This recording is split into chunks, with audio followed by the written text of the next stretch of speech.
Assalamualaikum warahmatullahi wabarakatuh. Halo teman-teman semua, gimana nih kabarnya? Semoga semuanya sehat selalu ya, amin amin ya robbal alamin. Yang udah klik dan nonton channel ini, terima kasih banyak. Semoga kalian gratis ongkirnya di Shopee banyak. Di video kali ini seperti yang ada di judul, aku bakalan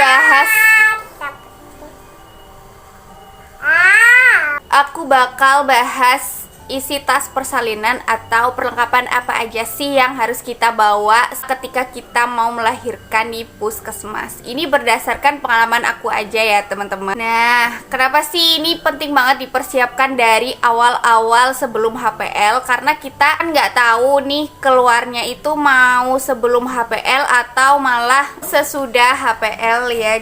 Minimal usia kandungan 7 atau 8 bulan itu kita udah mempersiapkan semuanya. Kita tuh harus mempersiapkannya dalam satu tas seperti ini ya teman-teman, supaya kalau misalkan kita udah merasakan kontraksi atau mau ke langsung berangkat itu langsung tinggal bawa aja gitu. Oh iya, pastikan dulu kita survei ke tempat yang kita mau lahiran, entah itu puskesmas atau rumah sakit di sana itu menyediakan perlengkapannya atau tidak. Misalkan di sana udah ada, kita jadi tahu nih apa yang harus dibawa, itu jadi bisa lebih efektif dan efisien, nggak terlalu banyak dan juga nggak kurang kayak gitu ya. Jadi kita harus tanya-tanya dulu nih ke puskesmasnya atau ke rumah sakitnya. Nah, waktu itu kebetulan pas di puskesmas itu kita harus mempersiapkan semuanya secara mandiri ya teman-teman. Jadi langsung aja yang pertama. Nah, yang pertama yang harus kita bawa ini adalah yang paling penting, yaitu dokumen atau berkas-berkas yang harus menjadi syarat administrasi di puskesmas. Karena aku taunya di puskesmas, jadi kalau rumah sakit mungkin kalian bisa tanya-tanya dulu sama petugasnya di sana. Ini untuk yang di puskesmas ya. Ini kita harus bawa fotokopi KTP, fotokopi kartu keluarga, fotokopi kartu jaminan kesehatan. Waktu itu aku pakainya BPJS. Dan yang terakhir adalah buku KIA atau buku PINK yang biasa kita periksa itu. Dan dokumen-dokumen tersebut aku jadikan satu ke tempat wadah yang kayak gini, jadi satu. Jadi ini tuh memudahkan kita untuk langsung aja dibawa gitu ya. Nah, lanjut persiapan yang kedua adalah isi tas persalinan si bayi. Untuk perlengkapan si dede bayinya ini aku bawanya itu untuk minimal 1-2 hari aja ya, karena ini di puskesmas.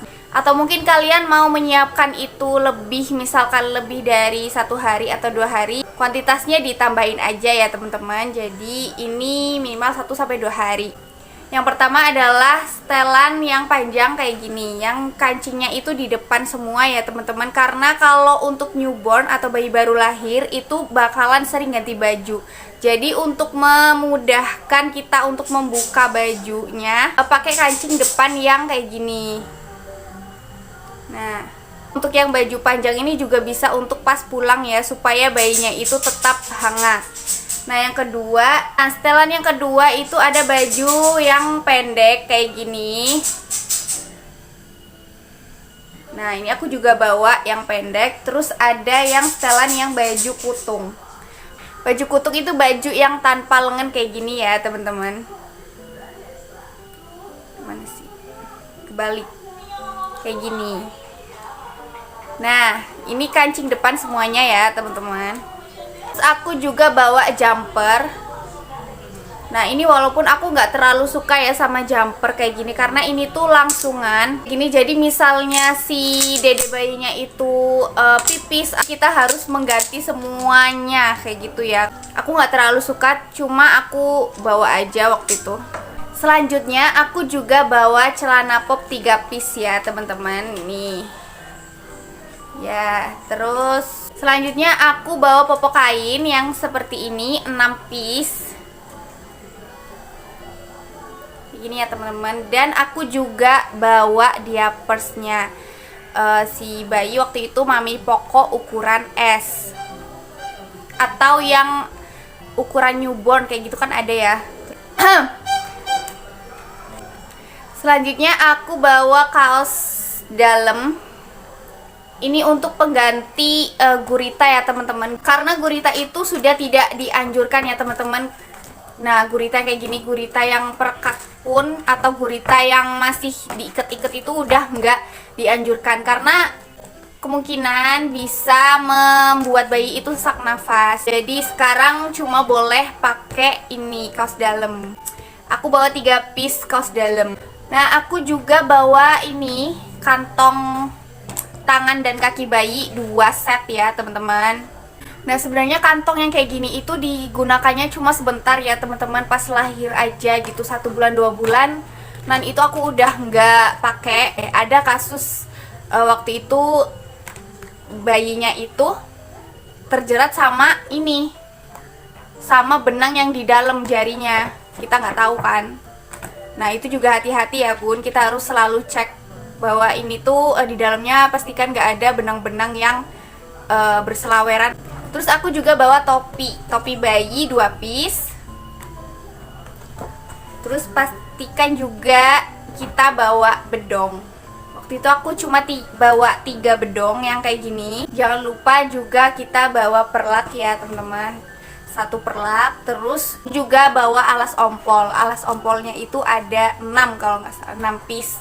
Nah, jangan lupa juga bawa peralatan mandinya bayi seperti handuk, sabun, waslap ya teman-teman, waslap. Terus peralatan untuk membersihkan kalau dia BAB atau buang air kecil, tisu basah, tisu kering.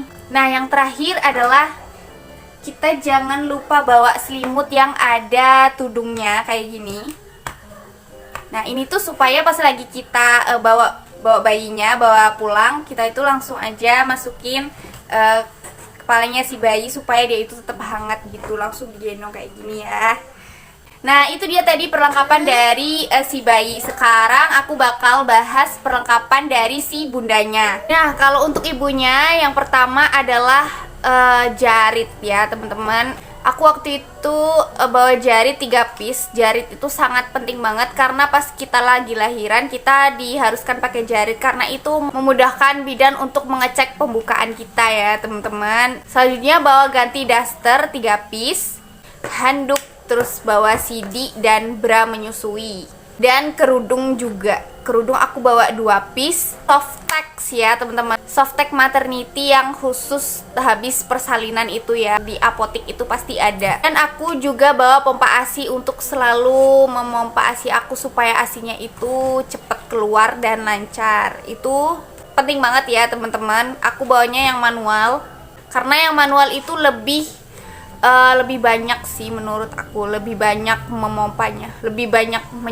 menyerot. Nah, itu dia tadi barang-barang apa aja yang harus kita bawa ke puskesmas untuk bersalin. Aku mohon maaf banget aku nggak tunjukin satu persatu semuanya dengan lengkap karena beberapa barang tersebut sudah tidak aku miliki ya teman-teman. Jadi aku cuma bisa ngasih saran dan masukan kepada para ibu-ibu.